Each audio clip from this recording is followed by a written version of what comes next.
everyone, welcome back to the channel, and if you are new here, welcome. Can plants help to suppress weeds? Why, yes, they can. This has been a source of a lot of research and actual experimentation in my garden. So today we are excited to share several specific perennials that can help suppress weeds by either forming dense ground cover and or they are just strong enough to outcompete weeds for resources. So if you want to reduce weeds in your garden, try these beautiful low-maintenance plants because properly used, they are effective at reducing weed growth while being unappealing to deer. What a trifecta!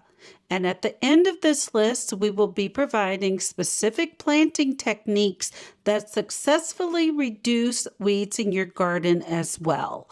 So without further ado, let's get started. The first weed blocking plant on the list is Catmint, also known as Nepeta. Nepeta is effective because it will form dense clumps that block the sunlight, which prevents weed germination.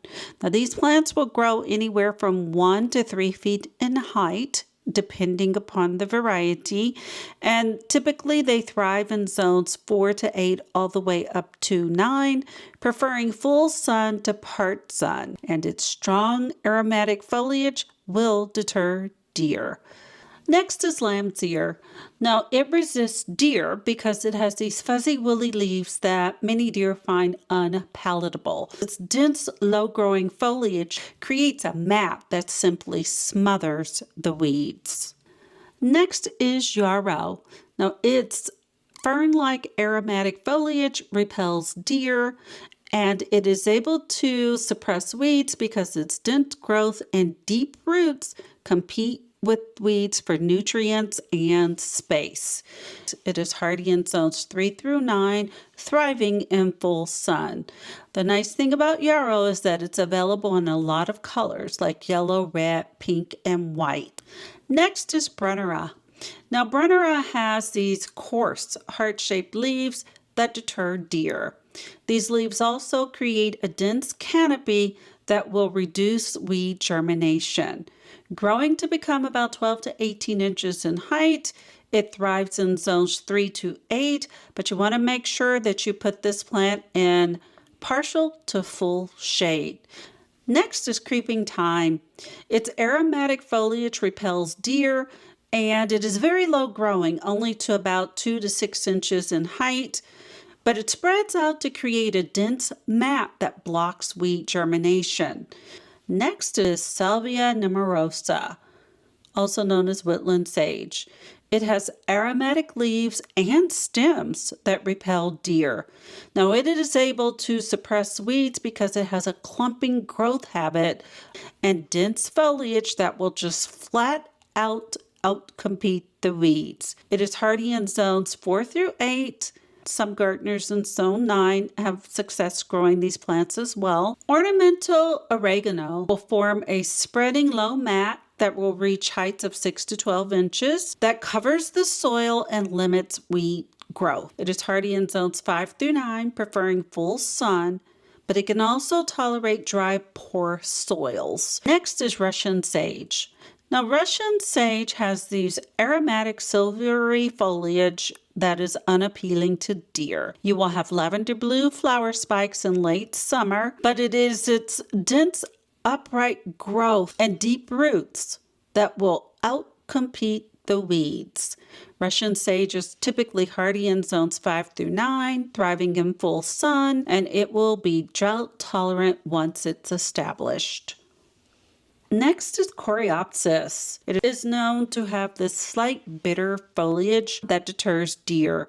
The plant creates dense clumps that reach heights of 1 to 2 feet, and its vigorous growth just limits space for weeds. It is hardy in zones 4 through 9. It thrives in full sun, and it will give you these cheery, bright yellow or pink flowers that bloom from summer to fall. Next is hardy geranium. Hardy geranium has coarse leaves and a mild scent that deter deer. It has a dense mounding growth, anywhere from about 1 to 2 feet in height, that just flat out shades the weeds. It is hardy in zones 4 through 8. It grows in full sun to part shade. Next is Liriope Mascara. This plant has these tough grassy leaves that unpalatable to deer. It has a clumping or spreading growth reaching about 12 to 18 inches in height, which will form a thick ground cover. This plant is hardy in zones 5 through 10, preferring partial shade, but it will tolerate sun in some of the cooler climates. Next is Pachysandra, which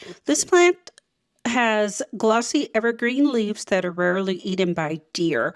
The plant has a dense, low-growing habit, so it creates a carpet that reaches about 6 to 12 inches in height, and it will prevent weeds from establishing. It is hardy in zones 4 through 8, thriving in shade and part shade. It is a perfect plant to add under trees or shady borders, but you may want to check and make sure that it is not invasive in your area.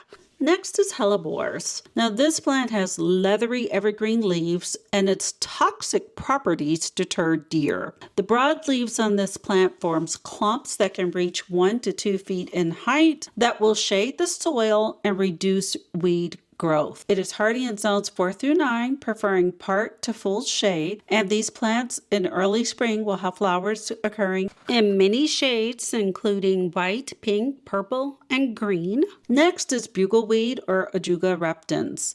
Now, this plant has tough, glossy leaves that are just unappealing to deer. It has this dense mat because it is a fast spreading ground cover, reaching heights of about 4 to 8 inches tall, and it just smothers the weeds. This plant is hardy in zones 3 through 10, so practically everyone can grow it. It does okay in sun to shade, and it will have blue flower spikes in the spring.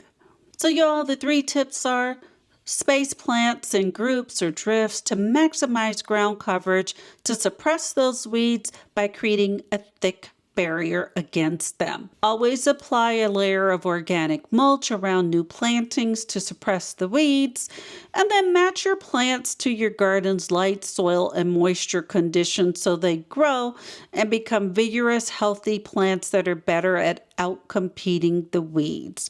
Remember, no plant is completely deer-proof, as deer behavior varies by region and food availability. However, the plants listed are consistently avoided by deer. And of course, as always, check your USDA hardiness zone and local conditions to ensure plant suitability. Thanks for watching, and if you found anything in this video helpful, please consider clicking like, subscribe, and notifications. Bye.